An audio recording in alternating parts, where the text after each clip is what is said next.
Okay, everyone, I've just seen this article by The Echo, so I'm not taking it with much. I'm taking it with more than a pinch of salt, to be honest.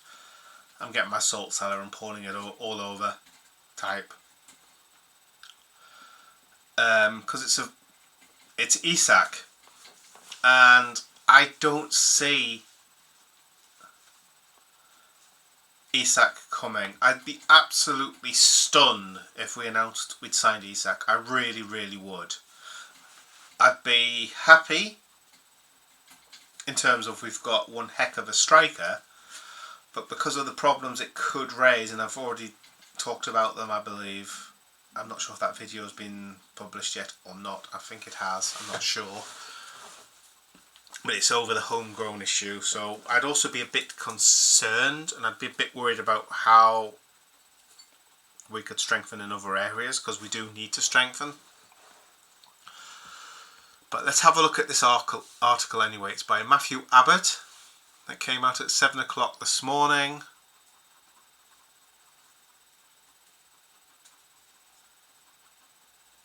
Why did I not see it? Because I was looking at stuff this morning, because I've been up since like 5:30, so 6 o'clock time. So why had I not seen it? So let's go through the article, and the headline is saying Alexander Isak to Liverpool, swap deal option emerges as transfer pathway clears. So that's basically, when you read that, Liverpool fans are going to get hope that, excuse my pets in the background, as I was saying, it's going to give Liverpool fans hope that we can sign Isak. There's a lovely picture here. This says Alexander Isak and Victor Gyökeres could be both playing for different teams next season. So, the sporting striker that is linked with Arsenal as well, that Ornstein's recently spoken of,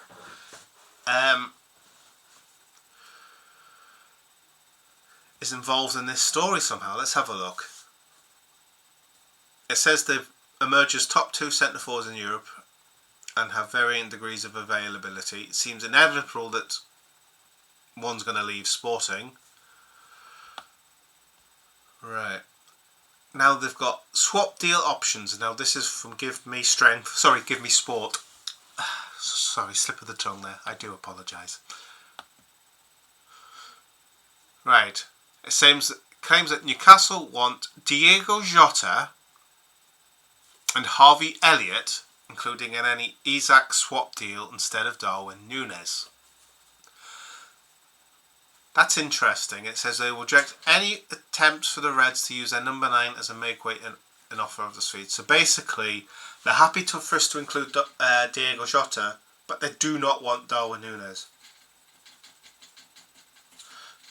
That's where I probably agree with the Echo. I don't want Darwin Núñez either. If I was Darren Eales or Eddie Howe, I wouldn't Darwin Núñez. Now, the thing with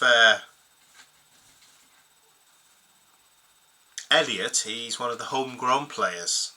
So he would need replaced by a homegrown player somewhere in the squad.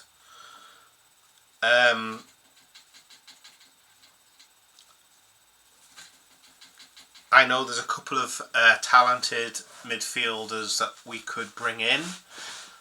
There's Angel Gomez, Adam Wharton, for example, who are English. If we're going to bring in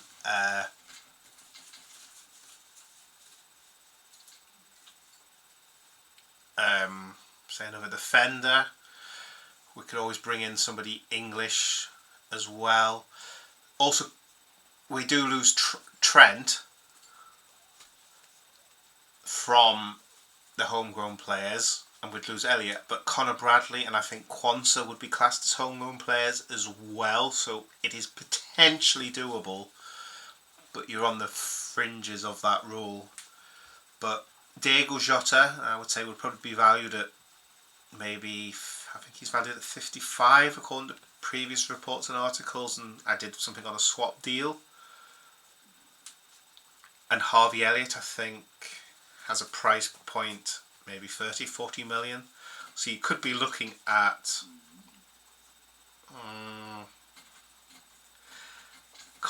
90 to 100 million pounds worth in exchange, so that could mean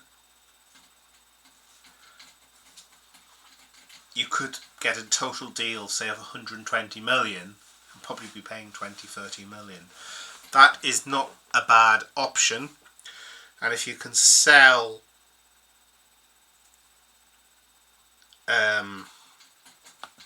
Nunes, and I mentioned this last night as well, you could easily sell Nunes, and we've looked at Liam Delap, I believe. So yeah, it's a deal, swap deal I could make sense of. My gut instinct, it ain't happening. Okay, Newcastle fans, don't have a go at me. I don't see that it's happening even with Jota and Elliott. So let's have a look.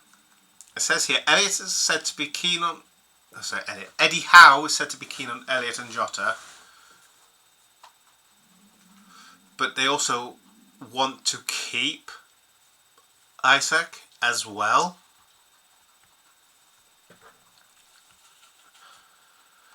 Now, why would Victor Gyökeres be key to all of this? I'm just going to read through here, skim read it while I'm talking. Okay, it makes sense. I don't really need to read it out to you, I can do it. We know Arsenal have been linked with Isak. Now, they've got mentioned here, Victor Gyökeres going to Arsenal. Now, if they sign him, there's no way they're going to be making any attempt to sign Isak. Because that could be potentially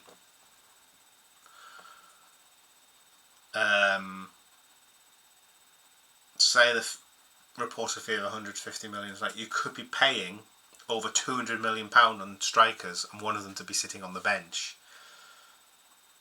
I don't see it. So if they decide to focus on the sporting move, it would give Liverpool a clearer pathway to get Isak. But I still don't see it happening. But these stories will go on, and they keep going on, and they keep giving various permutations of how we can sign Isak. This is probably the most believable. It's the most credible. But I still think it's a crock of... I don't see it happening. I really don't. But I'll leave that one up to you. Do you see Jota and Elliott out for Isak? The thing is where do you leave Darwin? Would you be keeping him as backup? I'd rather we looked elsewhere. Do you think... I'll put this scenario. Say we could do that deal. Do you think Cunha would be interested in coming as a potential backup? I don't know. I don't see that one being a doable move. But there you go. Alright guys, thank you very much.